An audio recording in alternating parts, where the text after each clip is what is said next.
বরগুনা সদর উপজেলার নৌবাহিনী ও ট্রাফিক পুলিশের সমন্বয়ে যৌথ বাহিনী চেকপোস্ট পরিচালনা করা হয়েছে। শনিবার বিকেল ৩টা থেকে ৫টা পর্যন্ত বরগুনা সদর থানাধীন গৌরীচন্না কলেজ মোড় প্রধান সড়কে এই চেকপোস্ট পরিচালিত হয়। এতে নেতৃত্ব দেন নৌবাহিনীর second lieutenant Sadman Abdullah BN. তার নেতৃত্বে ৮ সদস্যের একটি সেকশন চেকপোস্টের দায়িত্ব পালন করে।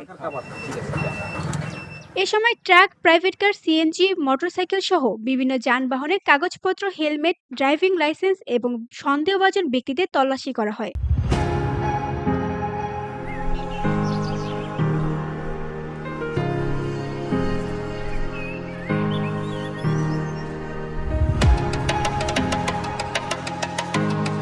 চেকপোস্টে মোট ৭৫টি মোটরসাইকেল, ১০টি প্রাইভেট কার, ৬টি বাস, ১০টি পিকআপ, ৩টি ট্রাক, ৩টি সিএনজি এবং একটি ইজি বাইক চেক করা হয়। এর মধ্যে ১০টি মোটরসাইকেলের চালকের হেলমেট ও কাগজপত্র সঠিক না থাকায় দায়িত্বরত ট্রাফিক সার্জেন্ট কর্তৃক বিভিন্ন হারে মোট ৫৫,০০০ টাকা জরিমানা আদায় করা হয়েছে।